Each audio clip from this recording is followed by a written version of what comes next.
We had to cancel practice day. We had a little type A flu on several players, so we didn't want to take a chance on spreading it. We'll know a lot more about how many we have and what we have tomorrow. So we had 5 or 6 players that have it, so it wasn't worth taking a chance on going out there and practicing and 20 of them coming down with it. So unfortunately, we had to cancel. We'll make this practice up the last week of spring.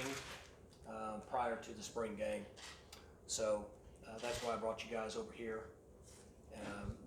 and to answer any questions that you guys might have.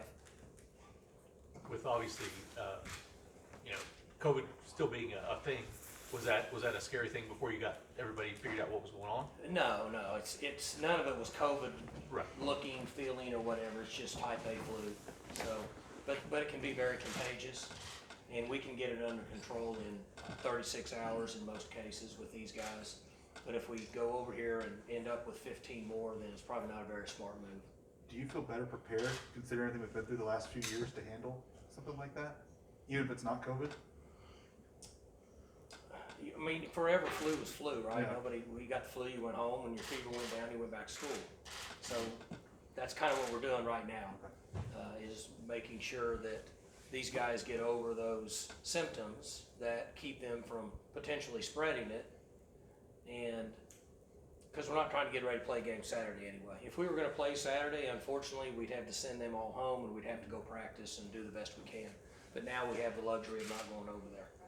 Are y'all still doing any COVID testing, or is that kind of a thing in the past? I think COVID testing from the Big 12 has faded out. I haven't kept up with it. Our medical people do it, but I think it faded out about a month ago. Roughly how many guys did you say have got it? 6. We don't have anybody else showing symptoms, so it's not a big deal, but we don't want to take that chance. Are they feeling okay? Huh? Are they feeling okay? Yes, yeah, they're fine. Just typical flu stuff. Not bad. Not real high fever, so. How do you Because feel? of COVID, they're more aware of it than they used to be. If it wasn't for COVID, they would probably be practicing today and not find out till tomorrow. Because that's just the way they are. But now, anytime somebody starts to feel sick, they go get checked right away, which I guess is a good thing. Any coaches, or is it just players? Not that I know of. Might have some people hung over from the weekend, but I don't think anybody has. 2 weeks in, what do you most, when you look out there, what do you sit there and say, "Oh, the safeties are a lot better than I thought they were going to be," or the wide receivers, those young guys are getting better. Is there any particular groups that just you say, "Wow"? I think we have a lot of team speed. I think we're really fast on defense again, like we have been the last 2 or 3 years. I feel like that we're further ahead defensively, understanding our scheme than we have been in the past, just based on we're in what would be year 5 of it now.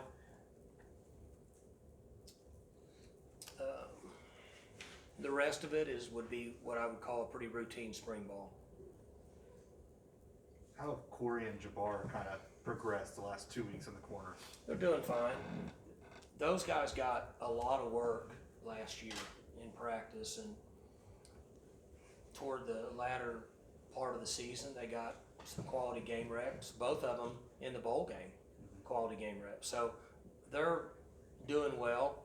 The competition between the wideouts and those guys has been good, and I would expect them to play good next fall. I know we've talked a lot about filling in the linebacker positions, but specifically with Mason Cobb, what can you expect from him going into this fall? Well, he should give us some quality work in the first game. He's close to 225 now, and he runs well, and he's a physical player. Seems to have some natural ability, some natural savvy to be in the right place at the right time. I've noticed him running around in practice, and he's been here long enough now where he understands the maturity it takes to practice at a high level to get ready to play in a game. Kind of going back to the process of recruiting him, what was that like and what stood out most about him? Well, he was very competitive, took care of his business all the time, comes from a family that supported him in every shape, in every form, from when they were little, when he was little, all the way up.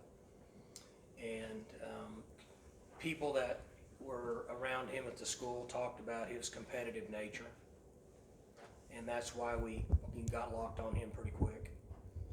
It sounds like he's probably a guy that took good advantage of the opportunity, or the situation he was in, with Eamon ahead of him, and then Devin, having some veteran guys ahead of him. It's been a blessing for those guys that they didn't have to play too early in their career. Keeps them healthy. So he's had the luxury of developing in our system for a couple years.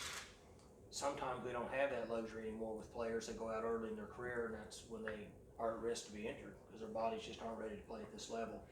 As we all know, there's a considerable difference between a 22 and 23-year-old male than there is an 18 and 19-year-old male, particularly ones that are training in Division I football programs like this.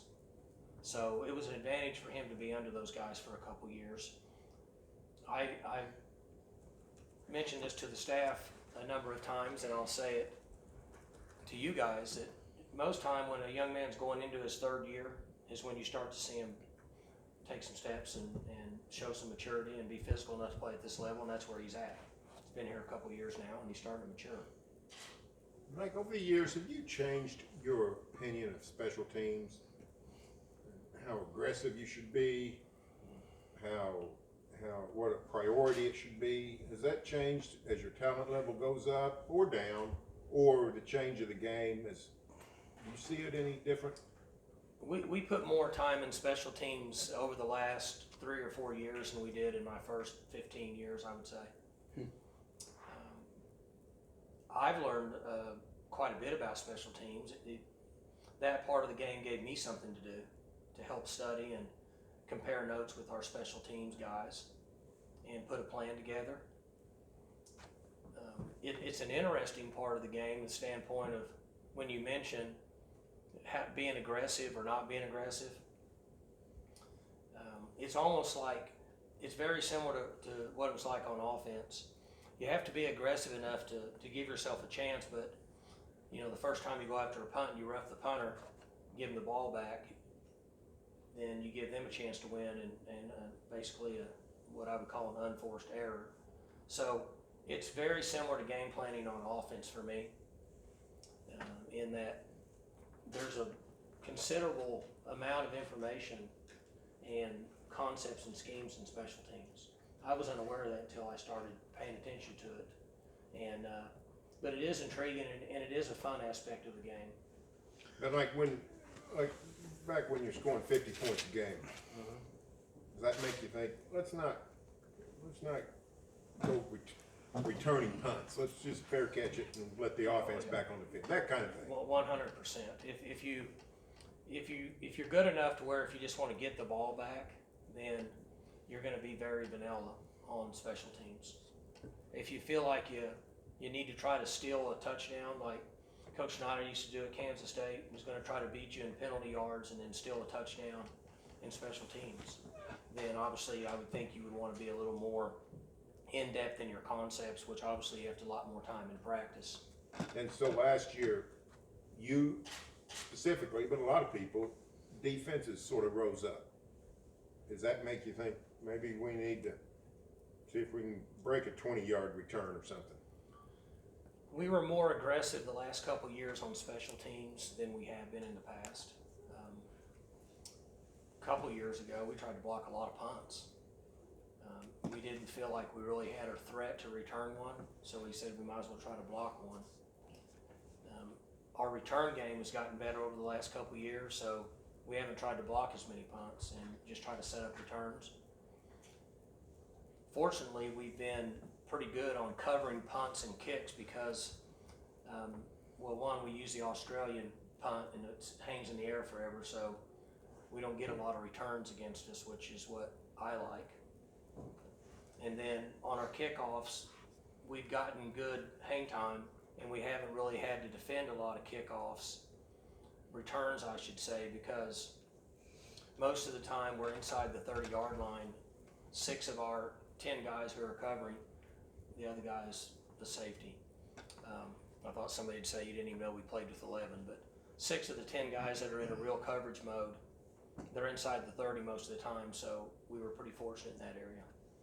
Along the lines of that, I was late because I was over there in the indoor. The specialists are grinding. They said they're all about the grind, so they're all practicing. Sure. One thing I've noticed about specialists that is so unique is when one of them's off, when one of them's having problems, snapper, punter, kicker, the other will try and correct them. The other will try and help them. I mean, even though they're competing, it's almost like they're all for one, one for all. Well, they coach themselves for the most part. There's, I don't know how many special teams coaches, which would be a punting coach or a kicking coach, that understands the concepts and the technique and the fundamentals, that is a full-time staff member that coaches those guys. So most of these specialists have their own coaches, and they send video and they coach them on video, and then when they're working together, they live in their own world anyway. And I've said this for years, those guys are really dedicated. They go and practice and work on all the drill work on their own to improve their game, and what you said is true, they're coaching each other. And so that's why it's important that when we do recruit specialists, that they're disciplined enough and mature enough to be able to essentially get their work done without coaches being there watching them. When you brought in MK to be kind of oversee special teams, was that something you had seen done before, in terms of having that guy in an analyst role as opposed to an on-field coach or a GA? Well, now I think he was my fourth one. I moved special teams to GAs After divorce. Robbie Disher was my first one. I don't know what year that was, long time ago. So I took a full-time coach out of the special teams role years ago. May have been like 2011 or something. And then had graduate assistants. And then a few years ago, I moved an analyst into that role that can work off the field and then distribute it to the 4 full-time coaches on our staff, and they run each of the core units. Right.